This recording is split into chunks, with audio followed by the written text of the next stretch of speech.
Jokowi memang sangat pantas dipenjara. Oleh Solihin MS, pemerhati sosial dan politik, Jokowi tampaknya telah nekat menghanyutkan dirinya untuk melakukan segala cara demi mengamankan segala dosa politiknya termasuk membangun dinasti politik keluarga. Sudah terlalu banyak dosa politik Jokowi dan pelanggarannya terhadap konstitusi dan aturan hukum yang lain dan telah menjadikan negara ini sebagai bancaan dirinya, keluarganya, dan kroninya seolah negara ini milik nenek moyangnya, sehingga semua pejabat dibuat tunduk kepada dirinya dan mengikuti kemauannya. Sebutan apakah yang pantas untuk seorang Jokowi, presiden terkacau, megalomania, lamedak tapi ngotot ingin berkuasa, terobsesi post-power syndrome gangguan kepribadian antisosial, addicted to power ketagihan kekuasaan, atau fear of past sins takut akan dosa-dosa masa lalu. Jika presiden sebelumnya di akhir pemerintahannya ingin mengukir sejarah indah yang bisa dikenang bagi rakyatnya, kalau Jokowi justru dikenang karena keserakahannya yang tanpa punya rasa malu. Paling tidak ada 10 dosa politik Jokowi yang akan dituntut dan harus diproses hukum. Pertama, melakukan kecurangan pemilu. Curang menjadi jalan untuk mendapatkan apa yang diinginkan. Orang yang telah berbuat curang sekali tapi tidak menyesal dan tidak takut dosa, maka orang ini cenderung untuk terus-menerus berbuat curang. Jika saja hukum bisa ditegakkan secara adil, para pelaku kecurangan sudah pasti akan dihukum berat. Walaupun dia seorang presiden, jika terbukti curang seharusnya sudah dimakzulkan oleh MPR, karena kemenangannya tidak sah. Tapi ini malah merancang lagi untuk curang di Pilpres 2024.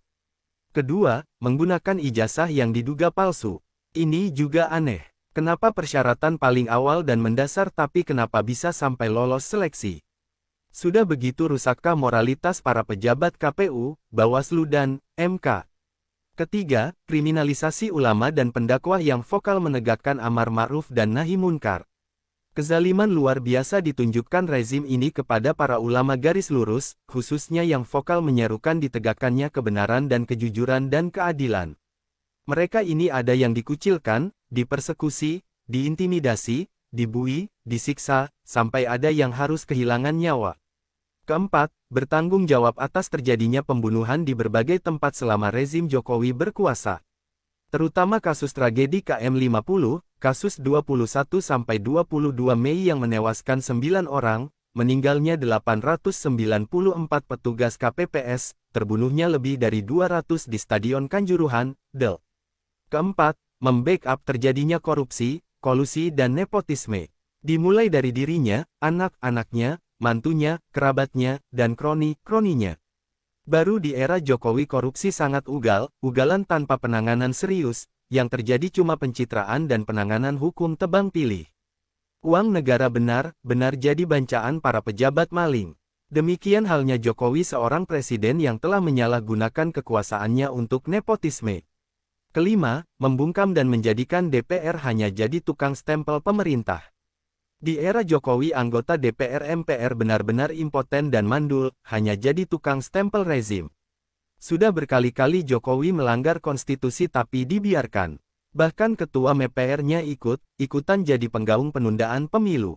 Untung rakyat banyak yang menolak. Hampir semua produk DPR hanya untuk kepentingan para taipan dan mencekik rakyatnya sendiri, terutama produk undang-undang. Sepantasnya DPR sudah dibubarkan, karena sudah tidak membela rakyat lagi yang telah memilihnya. Rakyat harus menggarisbawah blacklist garis bawah nama-nama para anggota DPR saat ini yang mendukung rezim Jokowi. Keenam, menyandera para ketum parpol. Selain partai pengusung Anies, semua ketumnya terdandera dengan berbagai kasus korupsi sehingga selalu tunduk atas titah Jokowi.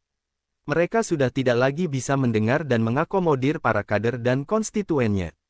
Wajar kalau gerbong partai koalisi pemerintah sudah kosong ditinggalkan penumpangnya. Ketujuh, mematikan fungsi oposisi. Di era Jokowi oposisi dibungkam dan disisihkan, bukan lagi difungsikan sebagai penyeimbang dan pengingat eksekutif. Bahkan jika tidak mau mengikuti arah rezim walaupun salah, akan dikucilkan dan dikebiri hak-hak politiknya. Kedelapan, membiarkan para mafia ikut mengatur kebijakan pemerintah. Hampir semua lembaga ada mafianya. Yang membuat prihatin sekaligus marah adalah mereka para mafia yang mengendalikan atau mempengaruhi semua kebijakan pemerintah termasuk yang paling strategis dikendalikan para mafia. Mafia adalah perusak dan penghancur tata kelola negara. Kesembilan, menghidupkan kembali paham komunisme. Terbitnya berbagai perpu yang menyalahi aturan hukum, seperti Perpu tentang UU Cipta Kerja, Hari Lahir Pancasila, Perpu tentang penggunaan dana COVID-19 yang banyak dikorup, serta Perpu tentang keterlibatan PKI. Perpu tentang rehabilitasi para tokoh PKI yang dikeluarkan Jokowi itu penghinaan terhadap bangsa Indonesia.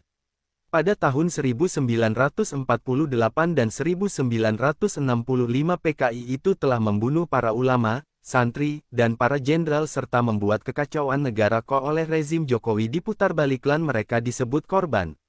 Waspada PKI gaya baru yang selalu memutarbalikkan fakta dan memusuhi ulama dan para pendakwah. Ke-10, membiarkan negara dijajah oleh China komunis. China telah menguasai berbagai bidang strategis di Indonesia, mulai dari pulau reklamasi, penambangan, ekonomi, politik, hukum, sebagian teritorial, bahan baku proyek China, kebijakan di Polri, sampai kepada masalah tenaga kerja pun dari China. Mungkin saat ini ditinjau dari sisi penguasaan negara, 90% Indonesia sudah dikuasai China. Di era Jokowi sangat merajalela. Sungguh sangat berat masalah, warisan rezim Jokowi semuanya dibebankan kepada rakyat. Kejahatan dan dosa-dosa politik Jokowi tidak bisa diabaikan begitu saja. Setelah Jokowi lengser harus diproses secara hukum adil. Adakah cawe-cawe Jokowi dan ikut campur mengendorse capres tertentu karena ketakutan atas dosa-dosa di atas? Yang jelas, setelah Jokowi lengser penjara sudah menantinya. Bandung, 26 Zulkadah 1444